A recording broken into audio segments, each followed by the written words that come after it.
I'm an acquisition manager for this company also. This is a group I recently joined not too long ago. Me really just trying to figure more out about the situation itself. This is a seller that they use seller financing, and they basically add different techniques of like stacking a mortgage on top of another mortgage. Most people don't know that. Hey, if you like, you can play with the lending. You can play with the lending. Um, I'm coming in as a acquisition manager. We're wholesaling this. This is his situation. I got a meeting with him at 5:30. As you can see, it's 5:12.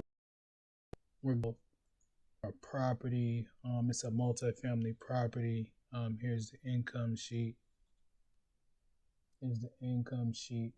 So what I do pretty much, I play with the numbers. I don't just do a bunch of random things. It's like, so the easiest way to explain it is my job. I work for cash investors. I work for people that want to make money. You know, I work for the millionaires. I always tell people I work directly with the millionaires, the people that's lending, the people that's doing all the different trades. They work in stocks and lending from this, and I work with those people. So this is a property where the homeowner wanted 1.1. The issue is us doing the stack, it may not work. So theoretically, we may have to remove and go back to traditional solar financing.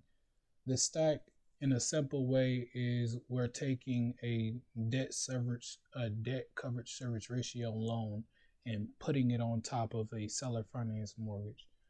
And why we do that is because we're able to leverage more equity or leverage more buying power when it comes to this.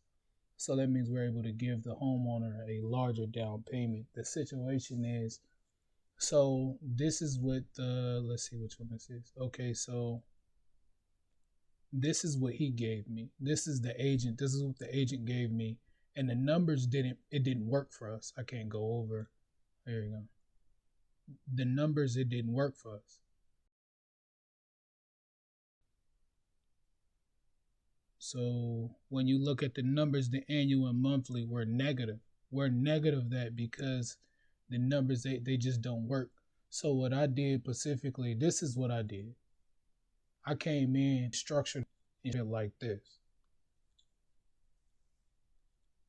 So I structured it as cash flowing. So now if you look at it now, the homeowner, well, the buyer is making $489 and over 5,866 cash on cash. That's how much he's making.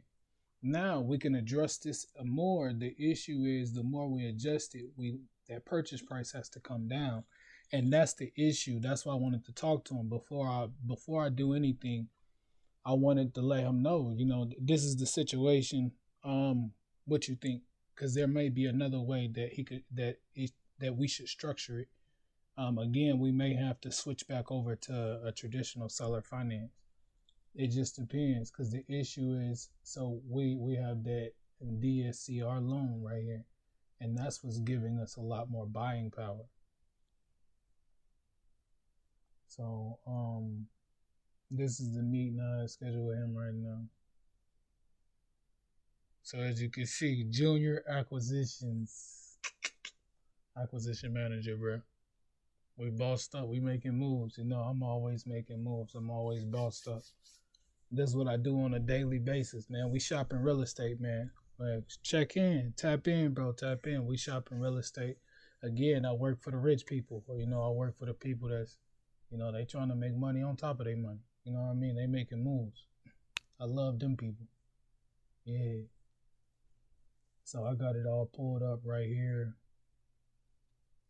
But, all right, y'all.